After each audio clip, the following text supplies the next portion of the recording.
Well, sorry. Good morning or good evening, depending on what side of the world you're in. Um, Douglas, how are you doing today? I'm doing okay. I'm fighting off allergies this morning. I'm coughing and eyes watering, but it's not like it's a heart attack or something. So I'm just happy to be here. How are you, Hey, buddy? that is a plus. I'm doing good. I'm doing real good. Sinus problems haven't hit me yet, but it that's usually later on in the month. I'm good for that to happen at least once or twice a year. Before we get started, I'll go ahead and give a nice little disclaimer. All the information discussed here in this interview is intended for historical, entertainment, and educational purposes only. None of this information is intended for anything illegal. All opinions are those of the respected individuals. In other words, guys, don't be stupid. Um, so Yeah. first thing, we're here with Douglas Bruce, who should not need any introduction. Um, Probably started Gamefowl when you were what, 5, 6 years old with your I, dad. my dad had them long before I was around. Dad had Gamefowl late 50s, early 60s. I came along in 66. And some of my earliest memories were walking through the teepees and and seeing the roosters on the tie cords. That's some of my baby memories. And based on the place where we lived at the time, my mom told me that I was 3, so I can remember back until I was 3, and there being game fowl then. So yeah, I've been around it a long time. So tonight, what we're going to talk about specifically is game fowl conditioning and that sort of stuff. I've seen a lot of questions, people asking about tie cords, free ranging, all that kind of stuff. So I thought to myself, I was like, okay, for the first show, who better to bring on than the guy that's been around it all of his life and written a book or two about it, done a video or two, got some movies, DVDs out there. Yeah. Um, so I figured you would be someone that would definitely know a lot about conditioning. Um, First thing though, I gotta ask. I gotta ask this question, and it may catch you off guard. It may not. Everybody wants to know when you caught us all off guard when you announced that you were ending the Top Spur live streams. What are you doing now? What's next for Well, Douglas? it's I had originally I had planned to go until the end of the year, maybe the first of the year, and then I was going to step back from it some, and let Big Mike take the show and put him with someone else to help him with the show, uh, and me come on, maybe do a package, small package, or do something every little bit. And so, but just circumstances, the way it worked out, I decided to step out, now. And so I've been learning a lot of new software, video editing software, and I've been working on uh, this new book, History of the Game File Volume 2, the second volume in it.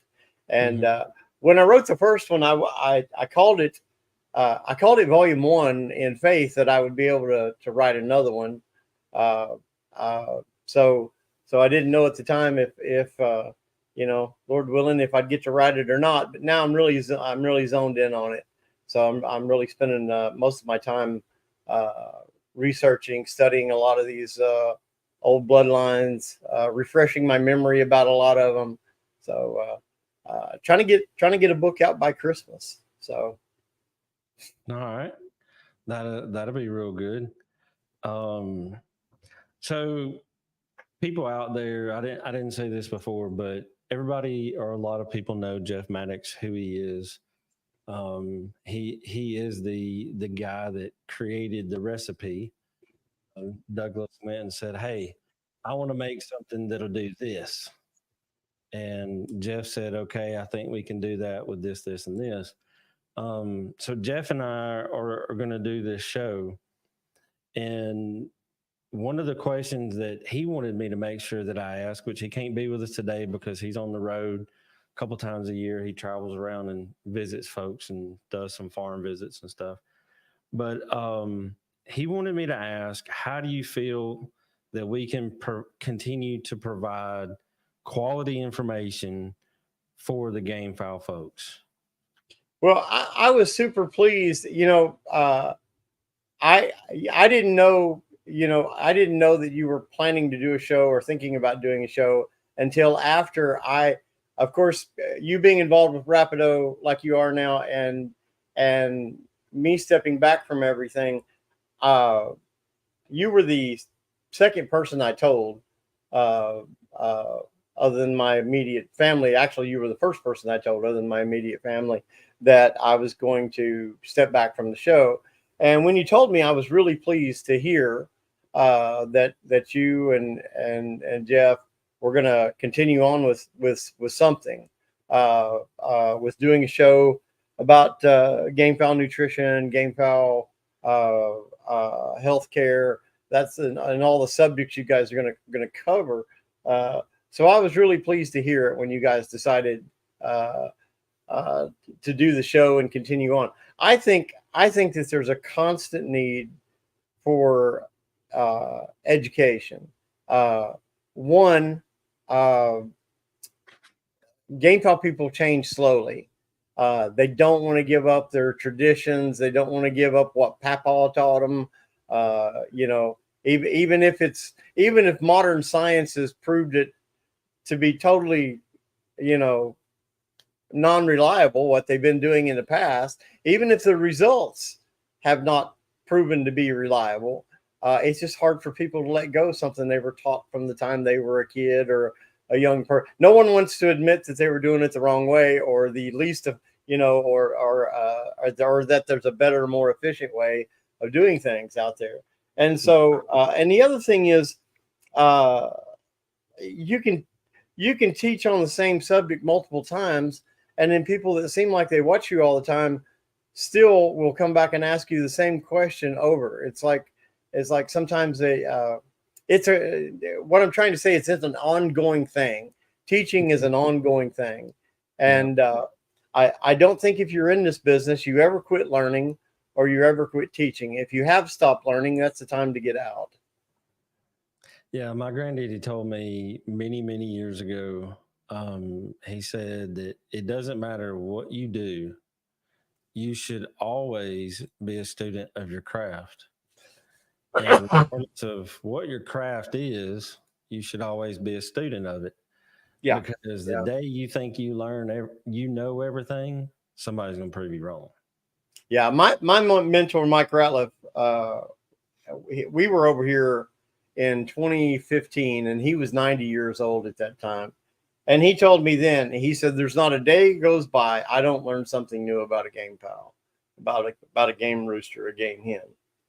He said, the minute you quit learning, he said, you might as well just hang it up, because they are so complex. People think that, it's just a dumb chicken. No, they're really, they're incredibly smart, and they are incredibly complex. And so there's a lot to it. I had a guy send me a message today from Hawaii, and he said, can you give a chicken, can they eat too much grit? And I said, not naturally. And he was like, how do they know? And I said, and I told the guy flat out, I said, you know something, I don't know. But what I do know is if the chicken will only eat what they need, just like if the feed you're feeding them does not have enough methionine in it, then they're going to chase down a chicken and they're going to pluck a feather and they're going to eat that feather so they can get the methionine.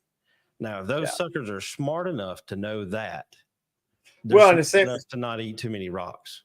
Well, and same way with grass. You let a chicken out, you keep the chicken up in a pen for 2 weeks, and then you let him out. The first thing he does is go and eat grass. Mm-hmm. But if he's out running out, you won't see him eating grass rarely. And so they know what they know what they need. The body does that. I heard a story one time. A guy was talking about he was stuck in a lifeboat for 2 or 3 weeks. Had been in a ship and stuff in a lifeboat, and he started craving. He was catching fish, is how he was staying alive, but he started craving the eyes of the fish. That's the part that he was craving, and it turned out there was something in that. The doctors told him much later that there was something in that he needed. And so your body is smart enough. It'll crave what it is that it needs. Apparently, from looking at me, I must need cheesecake because that's what I usually crave. But with Gamefowl, they know what, like you said, they know where to source what they need. Mm-hmm. And I think it would be impossible for them to just on their own eat too much grit. Yeah, I told him, I said, I would never think that to be the case. Yeah. I feed it free choice, and some days they'll go through more than others, but I've never had a bird pass away and pick him up and discover his crops full of grit. No. Yeah, no. Yeah. So tonight I want to talk about gamefowl conditioning. Mm-hmm. So tell us what gamefowl conditioning is exactly, and what's important. Well, for me, I'm one of those people that I just don't want to know how to do something. I want to know why I'm doing it. I need to know the purpose of it. A lot of people are okay with just saying, well, this is what my daddy taught me to do, or this is what my uncle taught me to do, so we always did it. I'm not satisfied with that. That's how I came to the conclusions that I did on pointing. But for me, my definition of conditioning is conditioning is nothing more than exercise and nutrition. The purpose of pointing for me, in my definition, is to return the bird to the physical and mental condition that he would be in if he were running out free. Gamecock will stay in excellent condition if he's running out free in the woods, roosting in the trees, and all of that. But when we domesticate him and put him in a pen, put him in a pen or put him on a tie cord, we limit him. We limit his exercise. We limit him mentally as well. So that's getting him back to that state is the reason that I condition. Getting him back as close as I can. That's why cockers in the old times in the early 1900s, they would walk cocks. They would take a cock and put him with a few hens and put him at this guy's house, and then down the road they do it again, and then on down the road they do it again. And when they got ready to fight the roosters for a main or a tournament, they would go pick up those roosters, and the roosters would be in excellent condition, and they would fight them right off a walk. That's how they fought roosters back then. They didn't conditioning didn't come around for a long time. A lot of people, in the late 1800s, early 1900s, never even imagined conditioning a rooster like we do today here in the Philippines. So what would you say is the most important part about free ranging? You said you were talking about free ranging. What's the most important part about that, and then what the birds get from it? Well, when a couple of things. One, the mental attitude is a big deal mentally. Gamefowl are territorial, and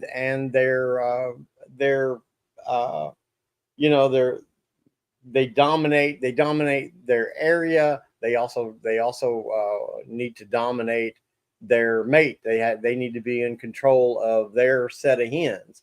A lot of times you'll see if you're running chickens out, a lot of times you'll see a stag take a pullet or two and go somewhere else to get away from the other, to get away from the competition. Yeah. So, and you see that in the wild as well. You see it with like wild turkeys and things like that. So that part of it is a big part of it, the mental part of it, and then the instinctual development, but also just the exercise itself. Yeah. Running in the wild, chickens tend not to overeat. They'll stay fit. They stay healthy because they're flying up into trees. They're constantly alert as to predators, much more than they are when they're standing in a pen. And I think that mental edge that they have is a big bonus.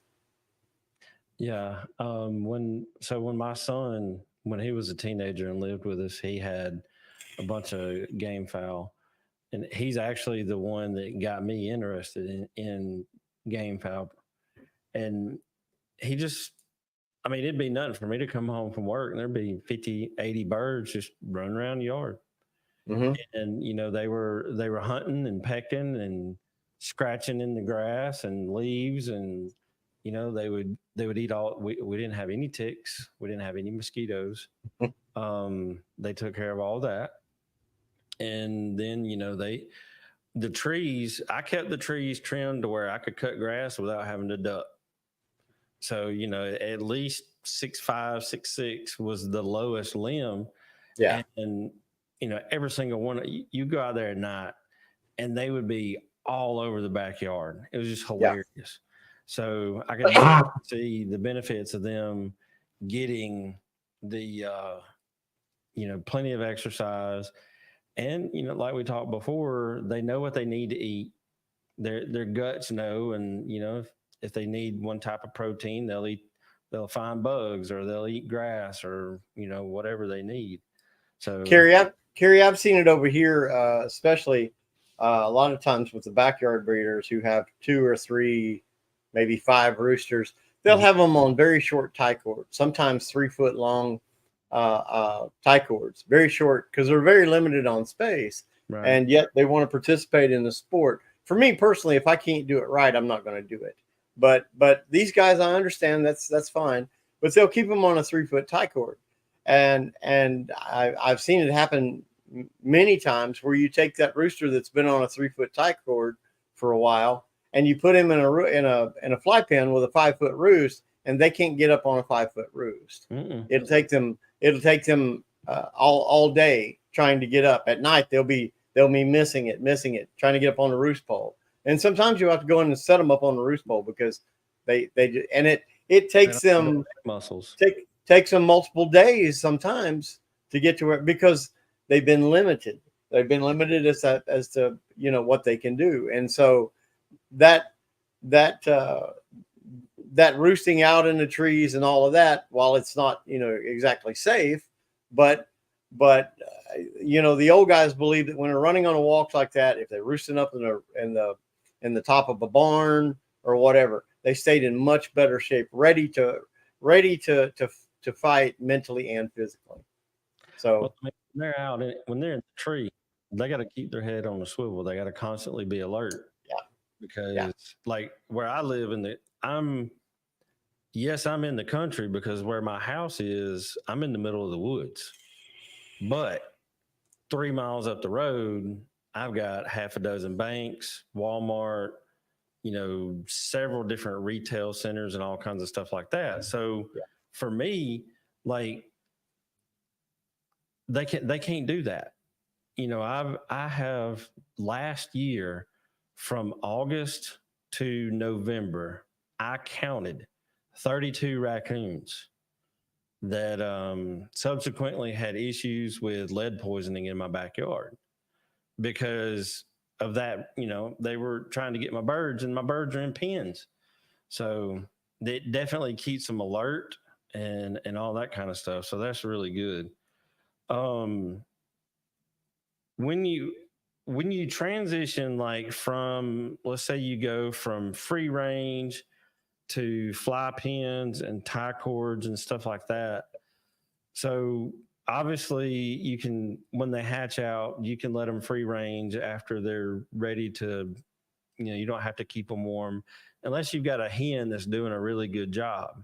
Mm-hmm. After that, when you put them into fly pens or you free range them for a while, when do you decide, okay, I need to put these birds up?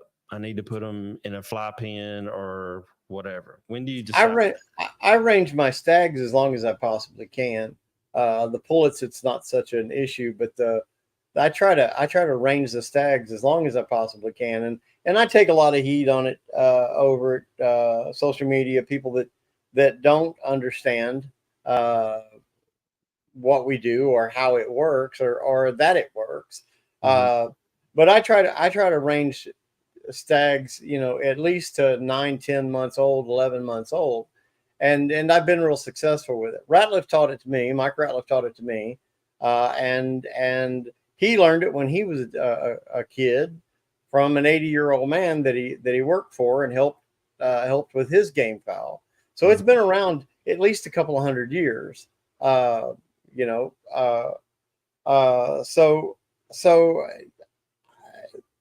that ranging process, letting them stay out on the range as long as possible, gives them the best potential for the most development, mentally, instinctually, physically, all of that. And it's done by suppressing that desire to come in and fight. And you do that by keeping a cock with them, an old cock. I keep his spurs sawed completely down, and he's the boss. And it's nothing more than the big dog, little dog syndrome. I used to have a poodle, and I bought a Rottweiler pup, and the poodle was older, and the poodle would beat up the pup whenever she wanted. And then when the Rottweiler is 160 pounds and the poodle's still 7 pounds, the poodle's still telling the Rottweiler what to do. That's right. She could load him right up in his doghouse, no problem. And with stags, it's the same way until they come to a certain point. But I try to range them as long as I can. I like to get 9.5, 10 months out of them if I can. Everybody else I know is having to put up stags at 4 and 5 months. Yeah. And it's as I can, and of course, a lot of you get the typical, they can't explain it. So they say, well, your chickens aren't game. That's what it is. No, I can take any bloodline. I've been doing it for 50 years. I can take any bloodline and the gamest of the game, and I can range any stag 9 months old. I don't have to pick them up at 4 months old or 5 months old because you look at a stag when you put him in a round pen or you put him in a 4x4 pen. Look at him the next day. Look at him mentally where he is. He'll be standing there depressed, shoulders slumped up. He's incarcerated. And you're going to keep him there until he grows a spur to put him on a tie cord. I don't use round pins. I don't use 4x4s. I've never used them. I don't have to. I can take a stag off the yard that's got a full spur. That's when I take them off, and can tie them right directly on a tie cord if I choose to. Mm-hmm. So, and when I fight stags, I fight them the same way. I take them off the range. I put them through the last 4 or 5 days of my keep, just gentling them down, and then we show them here in the Philippines where it's legal. Throw that in there. We show them because they're in the best shape they're ever going to be in. There's no need for me to condition them because I never suppress their physical ability. Right. They're at the peak already. So all I need to do is just gentle them down and then go through my pointing process. See, like for me, when you said something about the old cockbird, I'm a firm believer in my mom and papa. I raise a couple different kinds of chickens, but I raise some breast chickens for meat because we harvest our own. Sure. And I had a bunch of those. Another thing people don't agree with is 4 or 5 weeks, you're not in a brooder anymore. I hatch a lot, but 4 or 5 weeks, if it's a warmer month or a warmer time of the year, 4 weeks, you're outside colder time of the year, 5 weeks you're outside. Yeah. And it's survival of the fittest because I want hybrid vigor in my birds. And so I put a bunch of these in a grow out with I had a hatch and a hatch pullet. And she was a good mama. She's really good. She will not put an egg anywhere but in a nest box, all the things. And I had a friend come over and they're like, why in the world do you have a game bird in with all your little ones? I said, that's mama. She's training. Yeah. And they're like, that just blew their mind. But I'm like, this is the personality traits behind her. This is what makes her a good hen. Yeah. And so, because when you identify a good broodfowl, you need to handle them and take care of them and use them for those purposes. And I said, I'm going to put her with these until they start laying their own eggs. And I guarantee you they will lay eggs only there. There might be a stray the first week or two, but she'll get them straight. And then in the same sense, when you do have a bunch of cockbirds out, you got pawpaw. You got pawpaw in the yard. Yeah. When the little ones, just like at home, when you have teenagers, when your teenagers start acting stupid, pawpaw has to take care of it and fix it. So that's definitely a good benefit to keeping those brood fowl around, and it works. Ratliff always he never used an incubator in his entire life, and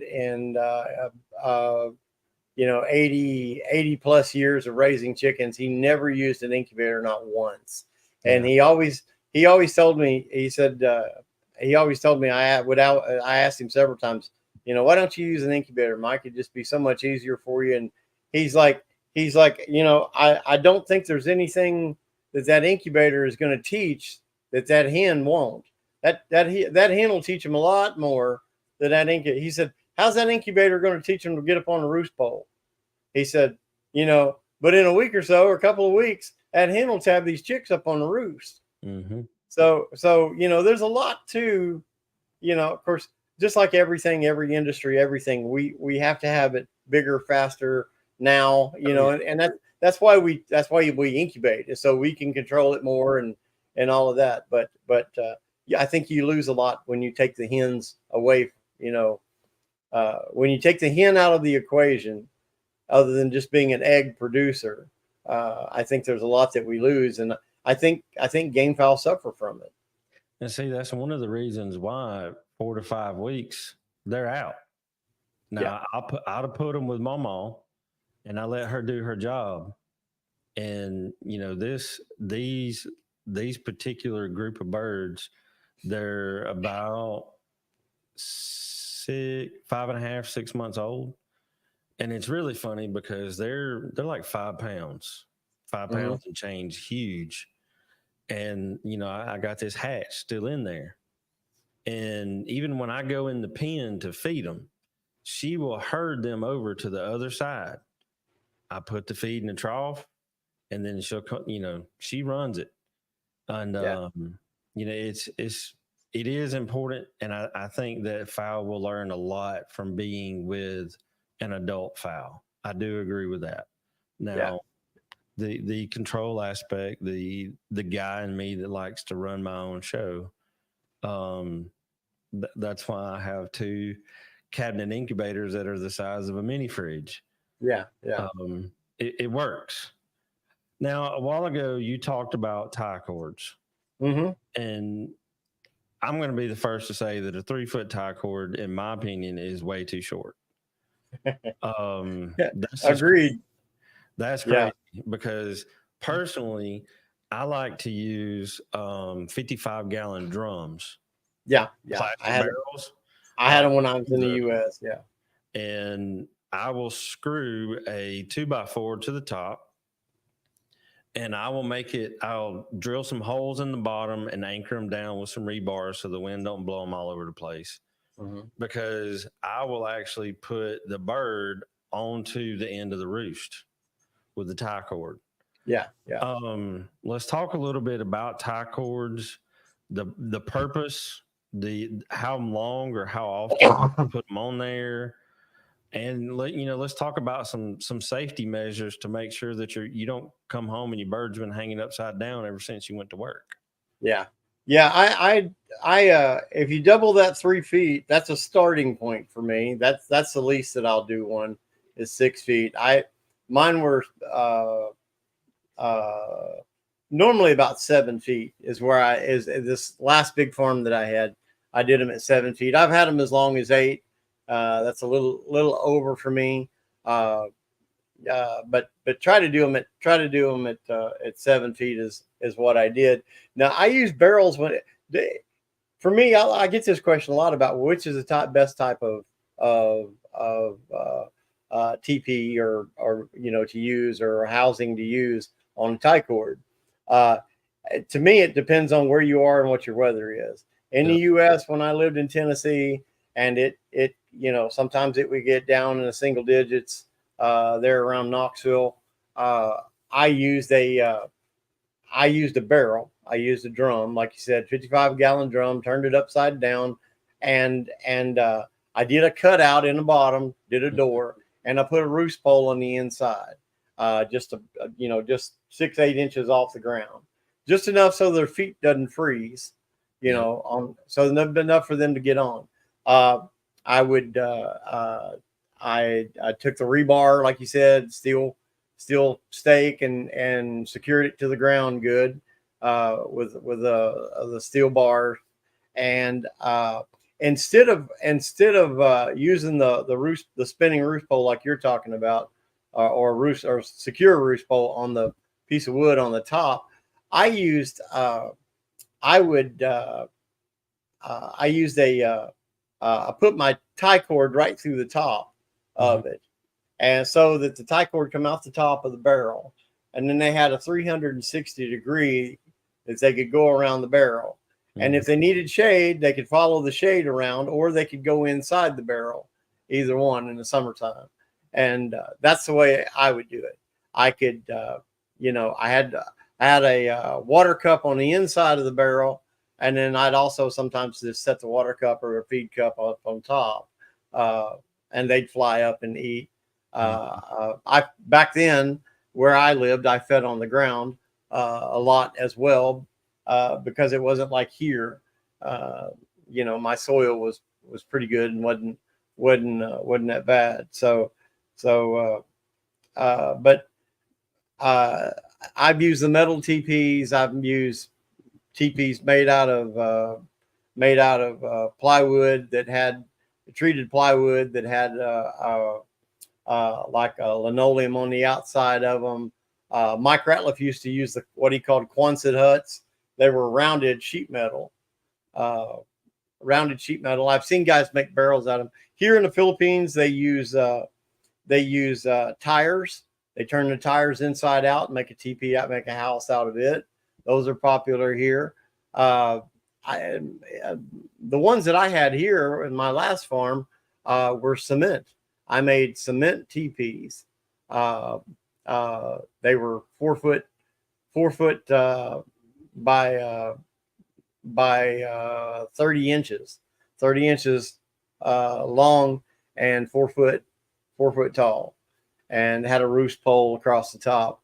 And I use those here for a couple of reasons. One, the typhoons, when they have storms here, they'll send everything else sailing into, down the road with the high winds. The other thing is they're much cooler. That cement stays cool on the inside, so that rooster, quite a bit of temperature difference stepping inside there in the shade. So yeah, my other pet peeve with tie cords, real quick, is people put them too close together. They just put them way too close together. You got roosters all day long pulling on each other, trying to, so yeah, that to me, that just, I mean, if you're going to do that, just let them free range. Yeah. And wait till later. So let's talk a little bit about some table work. Define, what is it? What role does it play in conditioning, and making, the birds walk and do all kinds of stuff. And, if you want to talk about some of your technique, if you want to share some of that, you can. If not, I understand that too. No, I don't have any secrets. I've got everything I know. I teach every. I've got books and DVDs and streams and all that out there. And we've been trying to tell the whole story for several years now, and ever since I wrote the first book, Perfect Point. But as far as conditioning is concerned, table work, my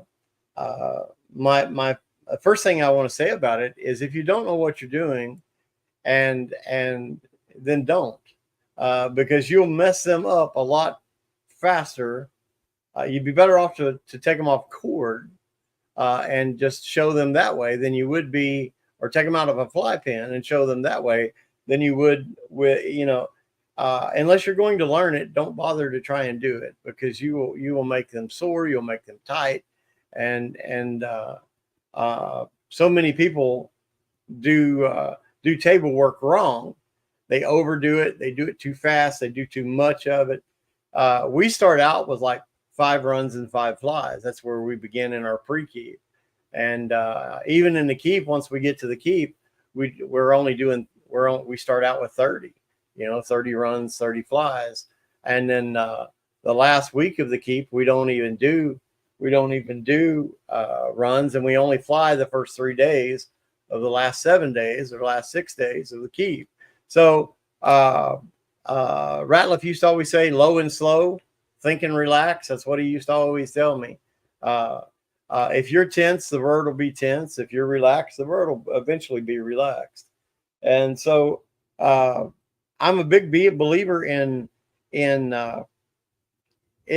table work, but for me, it's more about bonding with the bird and having my hands on the bird. And we do a work and reward. We work the birds, and then we do a rub down on the bird. We massage the bird. We do a gentle rub down. I see these guys pressing on birds like, that's, I'm like, guys, relax. You're not making bread. They look like they're making, kneading bread over here. Just a gentle rub down. It's more about just relaxing the bird, bonding with the bird. You're not doing a deep tissue massage. So I think some guys feel like that's what it is. Yeah. Sometimes if you scroll through videos like the shorts that they have on YouTube or Facebook or whatever, if you scroll through those, your phone listens to what you talk about, and it shows you videos based off of that. Yeah. And like, you'll see these guys that, like, I'm confused. I'm like, why are you giving the bird a deep tissue massage? Are you fixing to, eat it? Did you put some marinade in it? Like, what are we doing? Because nobody they get rough with them, and it blows my mind. And there's tons of scammers all over Facebook, and a lot of times you'll find out that that's probably one of them, because obviously he doesn't know how to handle a bird. Well, you see these guys running them, and they're running them super fast. You see these guys flying them, and they're, I'm like, nothing natural about that. Yeah, no, you don't want the bird. You want the bird to put his wings together over his head, and you want to hear that, because his wing butts are hitting each other over his head. If he's relaxed, if he's loose, then he's putting his wings up there. And if he's able to do that consistently, then he's obviously already in pretty good shape. He's not bound up. Ratliff used to always, I won't say what he said, but he always said, you should touch a rooster like you touch a certain part of a woman's anatomy, and be gentle. And so he used to, I can remember him still, after all these years, 30, 40 years ago, him yelling at me in the cock house, what's wrong with you? Slow down. So yeah, I'd say it's the number one mistake. They don't like table work here in the Philippines, and they don't like table work. One, because it takes consistency. It takes being on at the same time every day. It takes effort to put it in, and I think a lot of people here have gotten a negative idea about table work because they tried it. Their birds they did it too much, too hard. Their birds couldn't cut after that because they were too tight. They were stoved up, and so human beings just naturally, if a little bit is good, then just dump a ton of it on here, and this will be great. And a lot of guys go at working roosters the same way. What kind of, when you're conditioning a bird and when you're working with them, what kind of diet how do you change the diet of the bird? What do you do different? Because obviously you don't have them, scratching and pecking all over the yard or anything like that. So what do you do different as far as how you feed them or whatever? I go up to about a 23% protein. I normally feed about 17%, 16 and a half, 17% as a maintenance feed. A lot of guys feed lower than that. I just think Gamefowl are a different creature than poultry, than regular chickens, and I think it takes a little more protein for. They're the Lamborghinis of the fowl world, and so I just think it takes a little higher octane. I don't like anything above 17%, but 16 and a half, 17% is where I do my maintenance feed. About a week on my tie cords, about a week, I start feeding a higher protein, and I eventually step it up. During the keep itself, I'm feeding about 23, around 23% protein level. And I have guys all the time want to know what combination of grains and all of that. I'm not as interested in, as long as it's got the right amino acids, as long as it's got the right amount of fat, as long as it's got the right amount of, I'm not a feed designer. So because feed is different everywhere. What I can get here is different from what you can get there. And what you can get in Alabama is different than what you can get in Texas. It's going to be different. So it's not so much about, as long as you got your percentages right. I think they need more percentage protein because of the work that they're putting in. It's a good diet for them. And I feed a wet feed in the evening. I put 1 ounce. I use 3 parts water, 1 part milk. The milk is not, and I get this question all the time.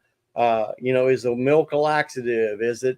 Why do you? Is it? What's the secret to the milk? And I even in the first book that I wrote, I called it magic milk because so many people, were like, "Oh, the milk is magic. What is it that it does?" The milk is nothing more than flavoring to get the birds to drink the water. And I use the water as a standard to be able to control the moisture content on the day before the show and the day of the show. I don't want to be counting sips of water. I don't want to be guessing how much to dry out my bird. I know exactly how long to dry them out. I know exactly based on where they are, based on where their droppings, how wet their droppings are, or how dry their droppings are. I know how much to adjust. I have a way to adjust my moisture in the final 2 feeds. I have a way to adjust it because I know exactly how much moisture they've taken in that way. Now, the wild card in all of it is them breathing in moisture. The humidity in the air, if it's humid or it rains on you or whatever. And the way that we control that is with a dehumidifier. I use a dehumidifier. For whatever reason, for me and the timeline that I use, the perfect humidity is 55 to 60%. Oddly enough, that's the same humidity that you hatch an egg at. I've always wondered at the crossover there. But the perfect humidity to dry a rooster out in 4 to 5 hours is 55 about 55% humidity. And so we use our dehumidifier at that. And I can bring them into where that they'll, with that, I can bring them in that when the chemical release, the fight or flight kicks in, and they get the adrenaline and endorphin release during the point, they'll get the most out of that.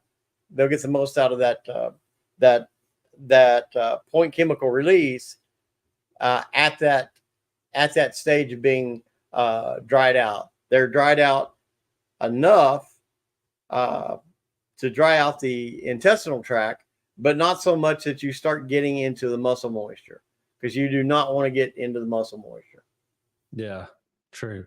So another thing that to me is important, and a lot of people, this is something that you know, people can try to describe it, and I want you to try to describe it so people can hear it from different people's point of view. But you know, unless somebody actually handles their birds, they don't know what you're talking about.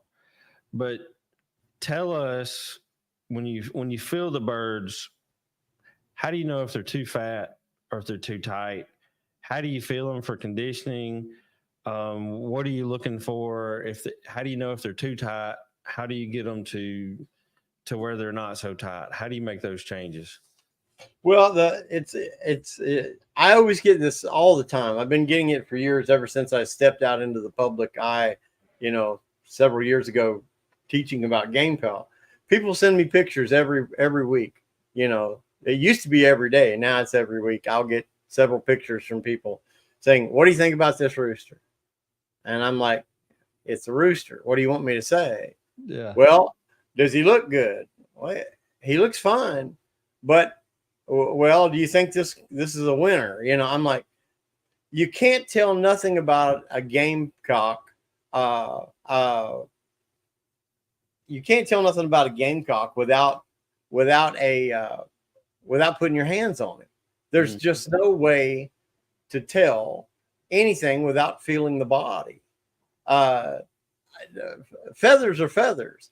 Feathers can, feathers are like Facebook filters. They're like, they can look great, but what's underneath it? That may be a hatchet-breasted disaster. So you have to put your hands on a rooster's body to be able to tell anything about it. The conformation is important. I like the big-breasted roosters. In my thinking, I like something that's there to that can be cut between the outside of the rooster and the vital organs. If there's the less there is protecting there, the simpler it is to kill it. As far as fat is concerned, Ratliff taught me the first day I went to his school way back in the 80s, early 80s. That's the first thing he teaches, is how to check fat on a rooster. And he'll tell you, he used to always tell all the students I've been through 5 of his classes. He would always tell on the day before the class, when everybody got there, he'd teach everybody, and he'd say, "Now you've already got your $500 worth. Everything after today is bonus." He said, knowing how to check fat on a rooster is worth the price the tuition that I charge for this class. Mm-hmm. And so the way he taught us is, as you turn the rooster with his head here and his tail here, and you take your hand and you run it down the breastbone all the way to the end of the breastbone. At the end of the breastbone, there's a space about 3/4 of an inch between the tip of the bottom side of the breastbone, the tip, and the tailbone, or the pettibone, whatever people call it, tailbone. There's a space in there where the breastbone is here and the tailbone is here. That space in between, if you take your middle finger and your thumb and you push it up in there and squeeze, a chicken and with no gut fat should just have what feels like heavy skin or heavy tissue, Mm-hmm. you should be able to move it and feel just a little bit of thickness to it. Right. If it's just nothing but like feels like paper, just paper thin, then the rooster's too thin. If but you can reach up in there and you can feel an eighth of an inch, a quarter of an inch, a half an inch, an inch. Every quarter of an inch is an ounce of fat, basically, is what it translates to. Every quarter of an inch is an ounce of fat. And so that's how we always determined if the rooster was too fat or too thin. And I don't like I won't put roosters in the keep that are even an ounce too fat. I don't want them. I don't because fat rooster holds moisture, and he's impossible to dry out. So I never put up roosters that are too fat. As far as the body after the conditioning, the second week of the keep, the flesh should start to feel spongy, but spongy, but not too spongy. Almost like a cork, almost like cork board.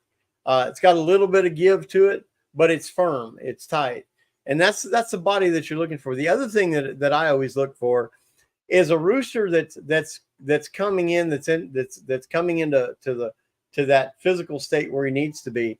He gets lighter and lighter.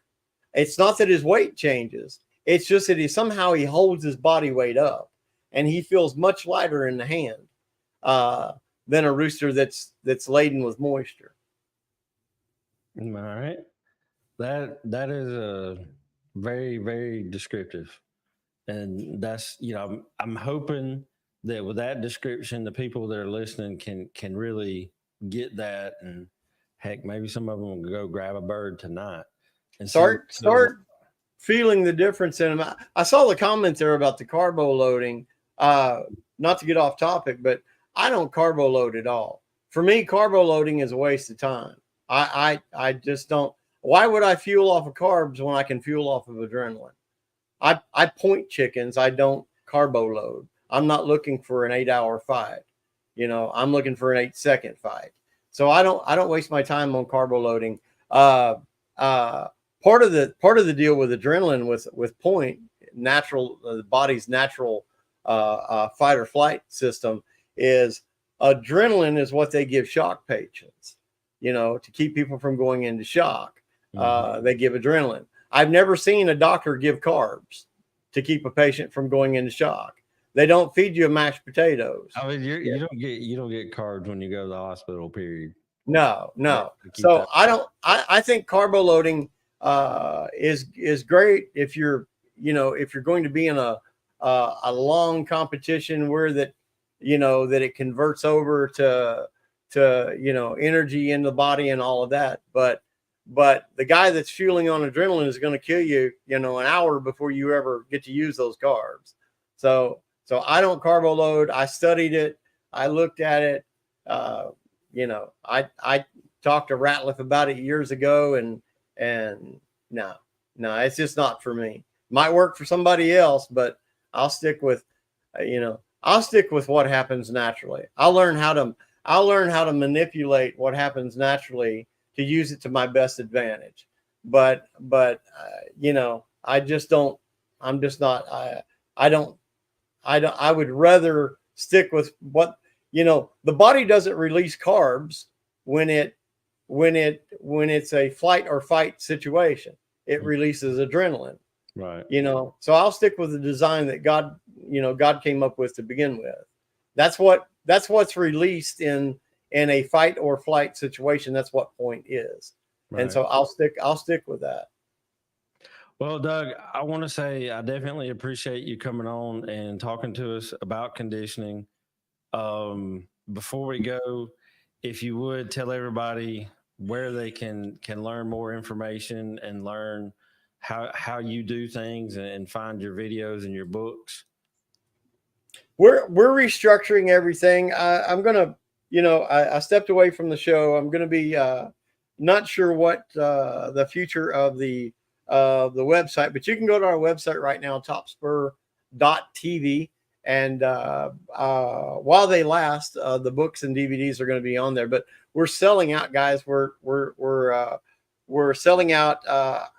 We may re-release some of the stuff at Christmas time with the release of this new book.